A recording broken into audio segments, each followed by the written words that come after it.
Hey, hey, hey, what's up, Soul Warriors? It's me, your missing LC. Man, let me ask you a question today. Is bitterness poisoning your progress? You know that bitterness is a silent killer to our progress. It actually just comes in and it's so slow moving. It's like a inching caterpillar sneaking into the garden of our minds. So that's our question today for Winning Wednesday. Is bitterness poisoning your progress? So if you don't mind, let's get this video shared out. Let's grow our room some, and let's start talking about something that is so vital, because we're talking about recovery is a battle in the mind. It is a battle in the mind and then in the body. For people with opioid addictions, like myself included, many times it feels vice versa and it can take on different roles. But I want to tell you, I know from just personal experience that bitterness can just sneak in the back door of your mind, and before you know it, there's weeds everywhere. So I'm going to talk about what's been going on with me this week and last week, and we're going to talk about some good stuff here. First and foremost, let's wish Mark McLeod of Shop Recovery Stuff, Marty's awesome husband, a happy birthday today. We love Mark and Marty McLeod. In fact, without Mark and Marty McLeod, I couldn't be here doing this for you today, and especially in such grand style. So I love those two. Mark McLeod, happy birthday, man. Everyone here in this soul community loves you. We appreciate you and Marty. And if you guys are ready, then of course, I'm ready. So let's hit it.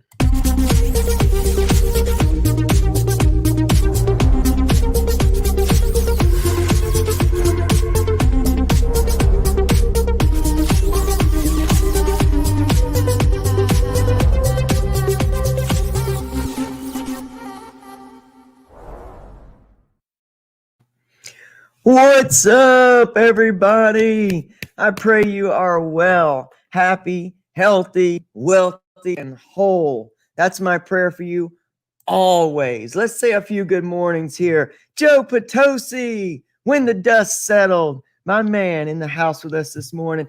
Good morning, Livy. Vonnie, it's so good to see you. Jen Brownlee, good morning. Alicia Lee, good morning. Happy up. Thanks for that, Jim Brownlee. Happy birthday, Mark. Mary Huffman, good morning. I'm still not good at talking yet, y'all. I wasn't sure that I was going to be able to come out here. Let me tell you, I am young. I'm a young person, but I get shingles. And let me tell you why I get shingles. Because when I have stress in my mind, weeds in my garden that I'm maybe not giving focus to and trying to weed out, or don't realize they're there, or place expectations upon people in my life that really they're not in a place to fulfill, and I focus in on that, let me tell you what happens. The body keeps a score. Hey, Danny Bowling. The body keeps a score, y'all. And that's why you can think your mind is in grand condition, and then all of a sudden, your body breaks down. There is such a connection between everything happening in your body. You're not just a soul dropped in this meat suit, and there's no absolute connection. We are completely connected. It is the brain that keeps the body going, keeps the blood pumping. It talks to the heart. The heart then does its job. Then it talks to the nerves. And I'm telling you, what is your computer hard drive telling the rest of your body to do? Where is your focus? Where is the energy going? Let me tell you, this past week, this is what I've been struggling with. And I love to be real and transparent with you guys, because I want you to know we're in this together. We are in this together. A lot of times, especially when you are a couple in recovery, you are sometimes expecting the people in your life to be in the exact same working level as you. And we fail sometimes to take people and love them where they are. Now, it's easy to say. We say it all the time. I love people where they are. But is that really true? Do you love them where you are and where you think they can be? Or do you love them where they are? And do you have the patience and the kindness and the heart to patiently guide them or just be until they discover some of the things you've discovered? And another thing is, do we blame them for our inability to keep ourselves positive?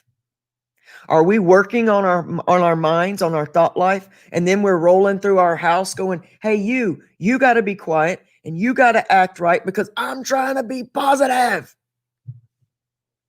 It doesn't even work like that. And really, this is where bitterness will start laying its foundations in our lives. And bitterness, the end result of bitterness is resentment. Good morning, Jimmy C. That's what it is. The end result of bitterness is resentment. And when resentment puts its roots down, it is very hard to dig them up. It can be done, but it puts more work on you, unnecessary work, when we can learn to catch bitterness before it actually takes root. And the bitterness is, we've got to, number one, take our eyes off of everyone else and put it directly upon the only thing, the only being, the only one that you can control or fix or recover, and that's you. Because your body, even if you don't think about it actively in your mind, if you look around and today you're feeling happy, you meditated this morning, you did everything you were supposed to do, and you're feeling pretty doggone good, your body can pop through and say, that's not really true. You're having a good morning, but nobody's gotten up in your house yet. You haven't walked out the door yet. And so what we want to do is not surface fix things. Again, that's cutting the weeds off just at the surface. And we can do that, and our garden looks wonderful. And we can walk out in our garden and we can say, this is a beautiful garden. Then we turn our back and turn back around. And generally, when we got our back turned, we'll be telling somebody else how great our garden is. And then they'll want to see it. They'll call us on it and say, well, really? And you turn around and the weeds are popped all over your garden again. They say one thing that tickles your offense, and all of a sudden, boom, all the weeds are back up. And then what happens in this is the brain starts telling you, see, this positive thinking crap doesn't work, and you're just not able to do this. So just give it up. It's so much easier just to go back to the way we were. I'm telling you, it's going to fight you. In the beginning, this is what being a dual man actually means. In the beginning, you're fighting duality. You're fighting that old way of thinking, and you're bringing in the new way of thinking. And the old us blames everyone outside. The old us expects everyone outside of us to keep us happy. In the earliest days of my recovery, of my weeding of the garden, and when I first started doing this work, I loved the days when everybody in my house was on point. When my son was happy, when I was happy, when my wife was doing well, when everything was working out. The bills had been paid that month, all of this great stuff. And I thought, oh, yes, this is happiness. I'm winning. And then by the afternoon, they would become human beings again. And there I would go, blaming them for me losing my peace. Until I truly realized no one can steal your peace.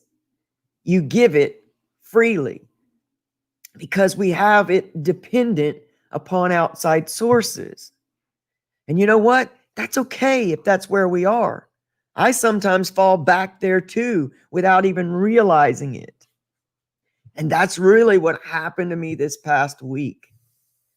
My family and I are at two completely different levels of this mind work, this heart work, this center work. We're different. And sometimes I go back to that place of being totally thinking that my vibration depends on their vibration. Now, there's a big difference. We think that 3 years doesn't make a big difference. But my wife in 4 years of recovery, me in 7 years of recovery, her really just having her awakening and starting this work this past year is a big deal. And I haven't been as patient as I should be with her progress because we're different people. And we've got to understand that just because we have found something that works and produces freedom for us, it's not going to be the same for them. And we have to realize that someone else's vibration cannot affect our vibration. It cannot affect our manifestations. It cannot affect our prayer life. It cannot affect your belief system. If I'm asking, I'm believing, and I'm receiving, it is not dependent upon anyone else in my reality. It is completely dependent upon me. So how do I not let bitterness take root and show itself through my body, even if my mind is not focused on it? This is where we get into, this is really, really, really where we get into keeping our own vibration. This is where we got to stay with our own vibration, and we have to be reminded, and we have to remind ourselves that love is a daily choice, that patience is a daily choice, that it is not some overnight thing where you listen to a frequency and you wake up the next morning and you just love everybody and everything. You are still fighting the dual man. You are moving over into a consciousness, a Christ consciousness. It doesn't happen overnight. And I got to give myself, and you got to give yourself, the same love and patience that we're talking about giving to other people. Because many times when we get wrapped up in bitterness for others, we're wrapped up in bitterness for ourselves. We're angry with ourselves for letting them affect us. We get so angry because we're hard on us. And we somehow have believed that that's almost a huge positive trait. People say this all the time. Well, I'm harder on myself than anyone else can be. And we think that that's like a humbling trait. And it's not. It is a very self-deprecating trait. It does not make things better for us to be hard on ourselves. And that was one of the first lessons I had to learn in order to get to a successful recovery, was that if I keep beating myself up, I'm not being apologetic to those I've hurt. They're not feeling that. And what does my guilt do for them? Do they look at me and say, yep, Lona is suffering. Elsie is suffering. I think I'll forgive now because Elsie has suffered enough. How am I supposed to change the behavior and make a true apology by fixing the very behavior that got us to the incident in the first place. How am I supposed to fix it if I truly hate myself? Why would I do anything nice for me? Why would I do anything healthy? See, all this that we put outside of us really always comes back to center. It always comes back to an internal feeling we have about ourselves. Because if I'm letting someone else's attitude affect and control my attitude, it means I'm not feeling secure enough in what I know. I'm not feeling secure enough in my ability to be the gardener that I need to be in the weeds of my mind. And I think that if I have one negative thought in there, that I'm failing and I'll never get it done, or I'll mess up everything I've put out into the universe. I will erase every prayer I've said if I have one negative thought. And this is not the case. Accept our humanity is an answer. And accept the humanity of those around you. And remember, say to yourself, I chose these people. Somewhere, some long, long time ago, I made a choice to be with these people because they have something to teach me, about life. And you know, when I'm winning in life is when I am able to love myself despite the mistakes that I make. And I'm able to love others despite the mistakes they make. And so if you harbor those things, then remember that bitterness doesn't go anywhere because you speak it out of your mouth. It just maybe goes out of your head and puts its roots down into your body. And then all of a sudden, after 2 years of not having some crazy stress-produced body affliction, boom, they pop out and they call you on your shit. These shingles called me on my shit. And I love them for that. Yes, they're painful. Oh, yes, it's awful. But it called me on my shit. It let me know that the direction that I was moving in, mind-wise, I was in denial. And that it wasn't the right path. It wasn't a good path. And that I got to do something, because the next thing that will erupt will be called dis-ease. And this is what I know. And so I'm grateful that this popped up and popped through my skin and made me feel all yucky inside and tired and because I've learned of the history of me that this is my indication when bitterness has taken root in my garden. And it will, unchecked, poison my progress. And it will yours as well. So where is bitterness popping up and checking you today? Ask yourself that. Because we all got a little bit. We all got a little bit.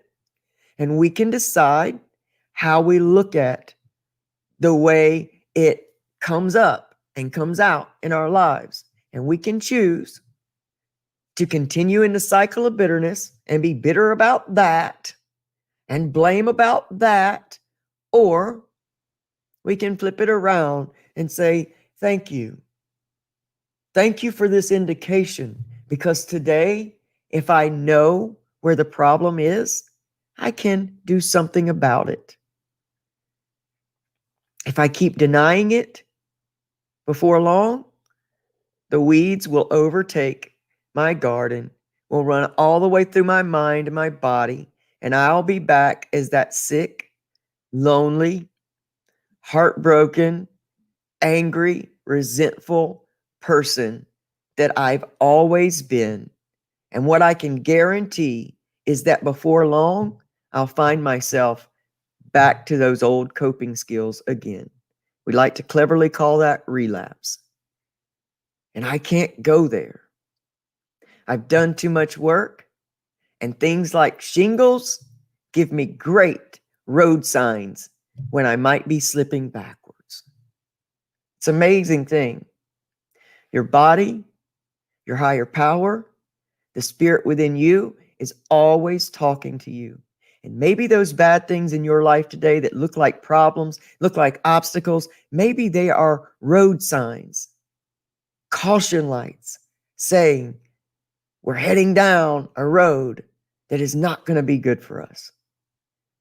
And maybe if you can change your perspective on those things, learn to energize them with love, learn to love you for showing you where you might be tripping up, and embrace them.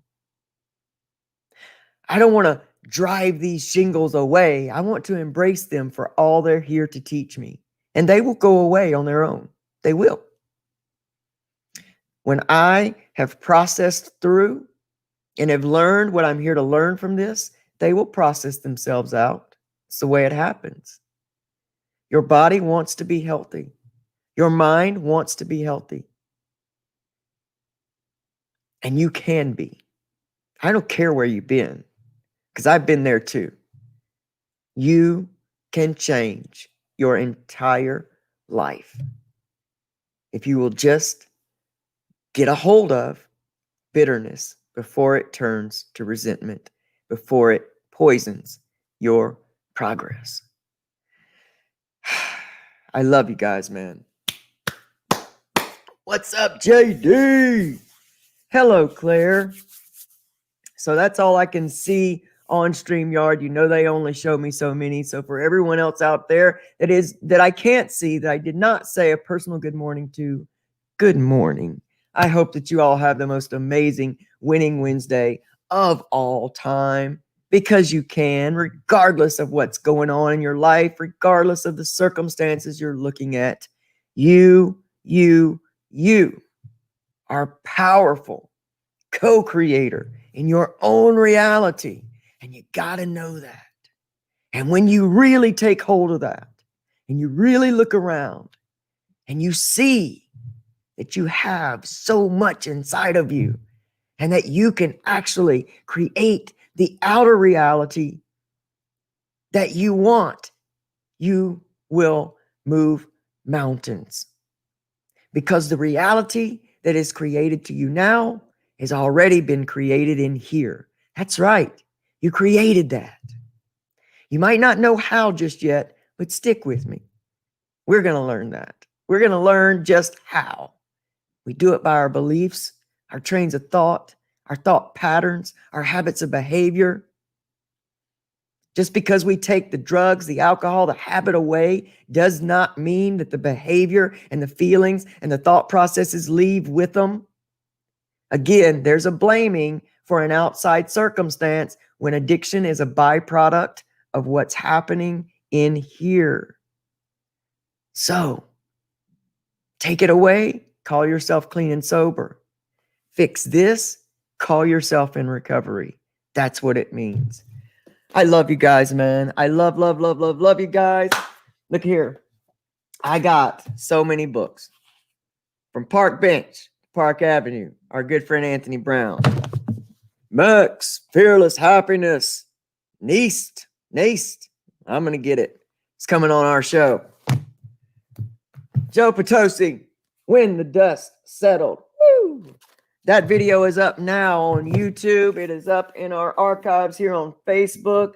Anthony's video is up on YouTube. Max is coming up with us. We also have an amazing guy from the UK who wrote an amazing book called Find Your Sober Bubble. And this really has to do with a lot of NLP techniques and a way to change the brain. I'm super excited about having Darren on the show and talking about his new book as well, because you guys know I live for new brain processes, and neuro-linguistic programming changed my life. It helps me be who I am today. And basically, it's about tricking your mind into new processes, creating new processes through little techniques like erasing thoughts with an eraser. I know it sounds goofy and funny, but hey, I was desperate and I was willing to try anything and everything. And let me tell you, I found some things that worked. And so I like to try to share them with you. So that video's coming, that interview's coming up as well. So for the next, we got Tiffany Werner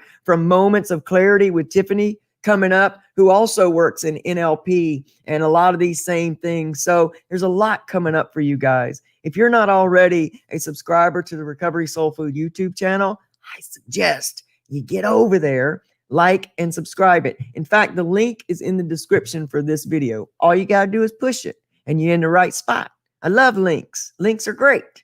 So I love you guys, man. You guys go and have the most amazing Winning Wednesday of all times. And if you see that Mark McLeod, tell him happy birthday and tell him LC sent you and tell him we love him so much. And we love all of you out there today too. If you have a birthday that's today and I've missed you or whatever, happy birthday. And guys, go have a winning Wednesday, the best one of all times, because you choose to. I'm LC and I love you so much. We'll see you Friday for Free Your Soul Friday. Bye, guys.